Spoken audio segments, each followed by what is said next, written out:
Justru kalau kita naikkan harganya, maka pemakaian BBM akan berkurang.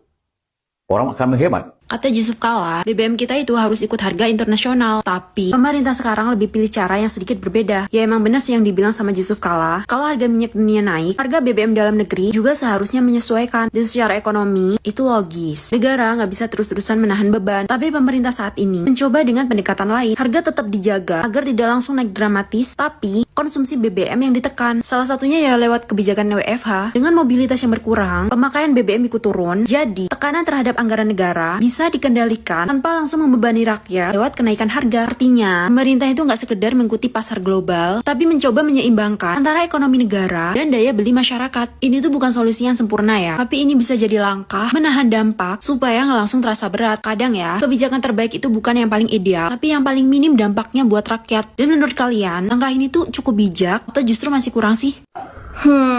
Agak lain memang ya, bapak-bapak satu ini.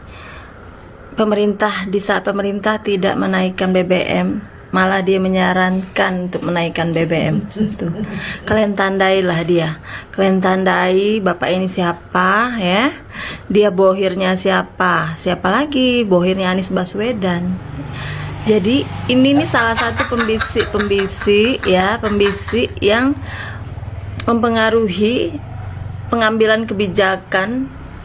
Jadi nanti kalau seandainya BBM naik, ini yang pembisiknya ini nih orang ini pembisiknya, kalian tandai ya. Jadi jangan lagi nyalahin kalau BBM naik, kalian salahin Pak Prabowo, kalian salahin Pak Jokowi. Ini dampak 10 tahun yang dilakukan Pak Jokowi. Jangan kalian paradoks memutarbalikkan fakta ya.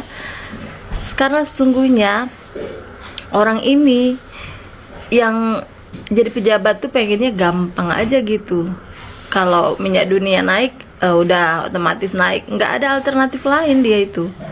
Naikkan harga supaya harganya bukan memakai BBM. Teman-teman pasti udah lihat videonya Yusuf Kala meminta pemerintah untuk menaikkan harga BBM. Pasti sudah lihat.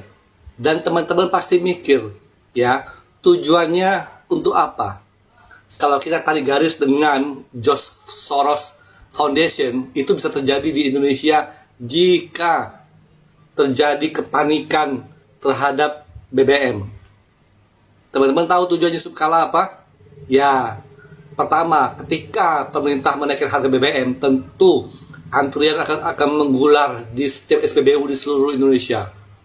Yang kedua, warga akan berbondong-bondong untuk membeli BBM dengan jumlah yang sangat banyak. Sama yang terjadi dengan Filipina, BBM tidak ada sehingga mereka ramai-ramai jalan kaki. Di Singapura dan di Malaysia harga naik gila-gilaan. Ya, akibatnya apa lagi? Ibu-ibu akan berdemo, masyarakat akan melakukan demonstrasi, mahasiswa akan turun ke jalan demonstrasi. Tujuan akhirnya apa? Chaos terjadi di negara kita. Itulah tujuan akhirnya. Kemudian muncullah si Abah dan anak-anak wabah Anies Baswedan sebagai pahlawan mengatakan seharusnya pemerintah tidak boleh naikin harga, harusnya subsidi diperbesar, harusnya pemerintah menghapus MBG, dialihkan ke energi. Itu fokusnya. Ya tahu ya, tujuan JK ngomong begitu ketika pemerintah tidak naikin harga, yang kemarin mereka berkuar-kuar BBM naik, sekarang berubah lagi MBG. Kalau kemarin mereka berharap pemerintah naikin harga, tentu MBG akan hilang, akan lupa. Tapi ketika pemerintah tidak menaikin harga, MBG muncul kembali. BBM nggak naik, pemerintah tambah 100 triliun untuk subsidi energi demi menjaga dapur-dapur rakyat. Tapi Pak JK malah minta naikkan saja harga BBM. Terima kasih Pak JK, terima kasih Pak JK, terima kasih Pak JK, terima kasih Pak JK. Ini maaf Pak, izin menanggapi. Pak JK bilang kalau WFH itu nggak menghemat apapun. Tapi dari yang saya baca ya Pak, pemerintah itu bisa menghemat 6,2 triliun dari operasional kantor hanya dalam 1 hari WFH saja. Terus belum lagi ya Pak, anggap nih satu ASN menghabiskan 2 liter BBM untuk pulang pergi kantor. Ada berapa juta liter BBM yang bisa kita hemat dalam 1 hari dari 5,2 juta ASN yang ada di Indonesia? Terus Bapak menyampaikan kalau BBM harganya tinggi, orang-orang itu akan berhemat dengan sendirinya. Ini punten Pak, kayaknya bukan berhemat sih Pak, jatuhnya lebih mereka mikir 100 kali buat beli. Terus ada bahkan dari mereka yang nggak mampu buat beli gitu. Ya contoh nih, ojek online, terus kurir paket, gimana ya Pak nasib mereka yang tiap hari pakai BBM buat cari duit. Belum lagi kebutuhan yang lain pasti akan ikut naik seiring dengan naiknya harga BBM. Apa nggak semakin menjerit tuh Pak rakyat kecil? Ya kalau Bapak sih mau harga BBM naik setinggi langit, itu POM bisa dibeli setanah-tanahnya sama Bapak. Kalau saya pribadi nih ya Pak, nanti sore harga BBM naik pun, walaupun dengan sedikit berat hati gitu ya, saya akan maklum Pak. Karena memang harga minyak dunia lagi tinggi. Tapi saya juga mau menghargai dan mengapresiasi langkah dan kerja kerasnya pemerintah untuk menahan harga BBM demi menjaga daya beli masyarakat, demi menjaga dapur-dapurnya rakyat. Terus lagi nih Pak, satu terakhir. Bapak bilang kalau BBM dinaikkan, nggak akan ada demo. Ini yakin Pak? Yakin banget Pak? Serius nih, nggak akan ada demo? Ya udah deh, kita tunggu aja Pak. Pahitnya nih, kalau ada kenaikan BBM, kira-kira bakal ada demo atau enggak? Sudah capek-capek membuat berita hoax BBM naik per 1 April. Tujuan kalian ya kan, agar masyarakat ini panik buying dan banyak nantinya masyarakat yang akan mengantri di SPBU karena ketakutan dari masyarakat ini. Inilah tujuan kalian sebenarnya ya. Kalau sampai masyarakat ini panik buying, kalian akan menurunkan para aktor-aktor bayaran untuk memprovokasi masyarakat agar mendemo pemerintahan Prabowo Gibran. Ya, tujuan kalian kan seperti itu. Setelah banyak masyarakat yang terprovokasi oleh trik kalian, maka diturunkan lebih banyak lagi para aktor-aktor bayaran lebih masif untuk memprovokasi masyarakat. Nah, harapan kalian negara ini akan menjadi chaos. Setelah negara ini chaos, maka diturunkanlah para dedengkot-dedengkotnya seperti kelompok mantan Jenderal Sunarko yang kemarin teriak-teriak gulingkan pemerintahan Prabowo dan kelompok Anies.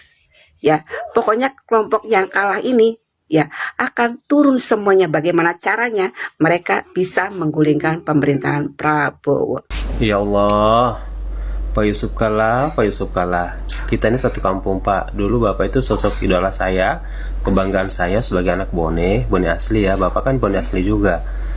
Apalagi waktu itu jadi wakil pres. Tapi kenapa sih Bapak kayak gini sekarang ya?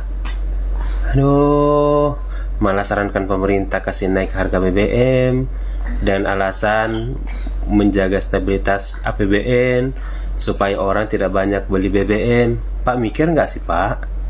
Kalau BBM itu naik, semuanya serba naik.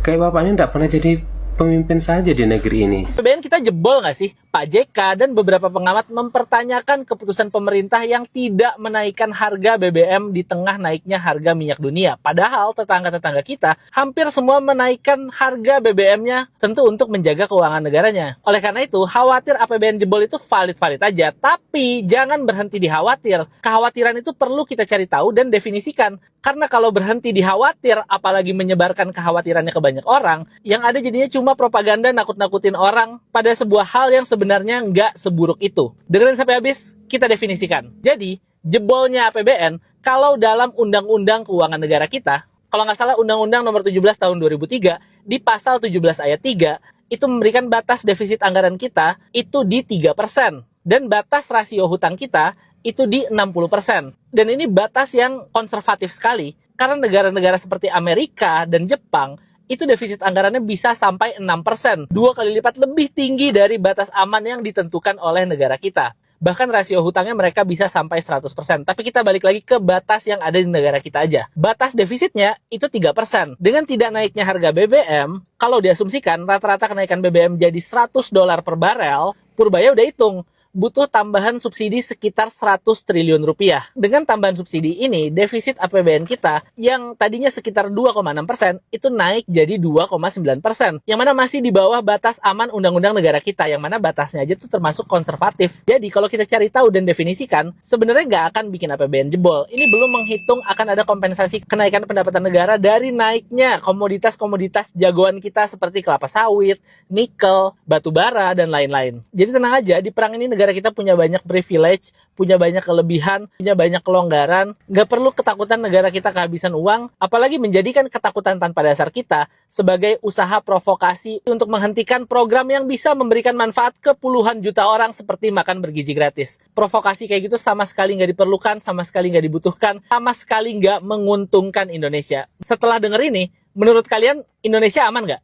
Coba komen, follow juga boleh. Ya itu ya teman-teman, Pak Yusuf Kala mendorong minyak dinaikkan. Ya sebenarnya ini agak kompleks ya teman-teman. Kalau dalam pandangan saya, bantalan APBN itu yang 100 triliun untuk menutupi subsidi BBM sebenarnya untuk langkah jangka pendek itu bagus sih, dan memang harus ya, karena kalau sempat BBM dinaikkan, kebayangkan pasti daya beli turun. Kenapa? Harga-harga akan naik, inflasi kan, ya otomatis daya beli turun. Bisa bayangkan betapa susahnya rakyat. Sekarang aja rakyat itu udah kesusahan. Kalau sampai naik lagi, ya di tengah banyaknya pekerja sektor informal, misalnya driver Gojek yang mengandalkan BBM sebagai sumber energi dalam mobilitasnya dalam bekerja, pasti akan sangat berat ya teman-teman. Jadi memang untuk jangka pendek atau antisipasi selama perang ini, ya kalau mengutip Pak Jokowi, yang berperang aja nggak tahu kapan berhenti, apalagi kita dalam pidato terbarunya di depan para YouTuber Indonesia baru-baru ini ya. Nah jadi memang harus ditambal oleh APBN. Nah tapi pertanyaannya memang sampai kapan sih kuat gitu? Ini menjadi kompleks lagi karena inilah dulu yang coba dikurangi oleh Pak Jokowi ataupun presiden-presiden sebelumnya. Kenapa BBM itu naik ya? Karena apa ya? Selama APBN ini banyak menambal atau disubsidikan ke BBM yang itu masuk kategori konsumtif ya, ini anggaran akan susah untuk dialokasikan untuk sektor-sektor produktif. Nah, tapi sekarang bagi saya pribadi, saya melihat di era Pak Prabowo ini memang lebih kepada program populis ya. MBG juga saat ini tidak maksimal, padahal dia banyak mengorbankan anggaran-anggaran dari transfer ke daerah dan lain-lain. Kopdes pun demikian. Nah, jadi di era sekarang ini yang saya tangkap tidak ada gambaran bahwa kita ini akan melejit di tengah kekacauan. Ini terjadi, kenapa saya berani bilang begitu? Karena ini terjadi di era Pak Jokowi ketika perang Ukraina dan COVID-19 ya. Kita menjadi percontohan dan ekonomi kita itu salah satu yang terbaik. Ya, ada usaha yang tutup benar, ada yang terdampak benar, tapi kita menonjol. Artinya kita salah satu yang keluar sebagai bukan hanya survive, tapi mampu menghadapi normal baru di era Pak Jokowi itu. Nah, kalau era Pak Prabowo ini dengan perang ini, apakah kita bisa keluar dalam kondisi lebih baik atau sekedar stabil? Karena memang di tengah ketidakpercayaan masyarakat terhadap berbagai program yang dinilai tidak produktif, menaikkan pajak menjadi tantangan tersendiri. Karena apa? Ini pajak dinaikkan, apakah benar nanti uangnya untuk proyek-proyek yang langsung dimanfaatkan atau dirasakan oleh rakyat. Demikian juga problemnya ketika harus menaikkan BBM. Selain masalah inflasi, masalah trust, kepercayaan juga. Gitu teman-teman. Jadi bagi saya pribadi ini kompleks, tapi apa yang dilakukan pemerintah kita apresiasi karena menahan atau menambal harga minyak dengan 100 triliun, karena kalau nggak salah udah sampai $100 per barel ya, bahkan lebih. Ini mau nggak mau APBN lebih besar lagi porsinya untuk menutupi itu, sampai MBG dikurangi jadi 5 hari ya. Bahkan sebenarnya kalau mau lebih mendengarkan rakyat, sudahlah MBG-nya lakukan aja untuk daerah terdepan, terluar dan tertinggal. Udah jangan dipaksakan di daerah-daerah yang sebenarnya itu layak gitu. Teman-teman orang tuanya mampu dan masih bisa lah untuk sekedar makan gitu. Kenapa tidak terdepan, terluar dan tertinggal dulu? Ini kalau mau lebih mendengarkan rakyat, jangan dipaksakan. Karena kalau anggaran ini tidak segera dialihkan reposisi ya ke sektor-sektor produktif, ini yang dilakukan Pak Jokowi dari dulu ya. Contoh, untuk menghemat BBM jangka pendeknya sekedar WFH, oke, kita terima untuk WFH ya, para ASN. Tapi saya belum dengar ada project jangka panjangnya untuk membuat kita itu mengurangi ketergantungan pada BBM dan transportasi pribadi. Kalau Pak Jokowi jelas kuncinya adalah di transportasi massal. Ini sudah dia katakan sejak dia kampanye dari Gubernur DKI Jakarta, memindahkan sebanyak-banyaknya orang dari kendaraan pribadi ke transportasi massal. Bagaimana nih kereta cepat Jakarta atau Bandung Surabaya, ataupun tidak kereta cepat, bagaimana dengan MRT, LRT baru ya yang bisa dikembangkan. Ini bagaimana nih proyek-proyek transportasi massal ini belum terdengar ya. Jadi padahal kita sangat tertinggal dengan negara-negara maju yang transportasi massalnya itu sudah terhubung ke setiap kota, sudah terhubung ke setiap daerah, sudah matang, sudah dewasa, sudah bahkan cenderung tua karena sudah dibangun dari ratusan tahun lalu. Kita ini masih ketinggalan jauh. Nah, kalau tidak ada pembangunan untuk sektor produktif, ini malah membuat kita stabil aja udah bagus. Padahal targetnya kita itu harus melompat jadi negara maju. Prediksinya, ramalannya begitu. Tapi kalau prosesnya tidak dijalankan, menurut saya itu hanya angan-angan ya. Kalau menurut teman-teman bagaimana? Coba tambahkan di kolom komentar. Itu saja video kali ini. Terima kasih yang sudah menyimak sampai selesai. Sampai jumpa di video saya selanjutnya.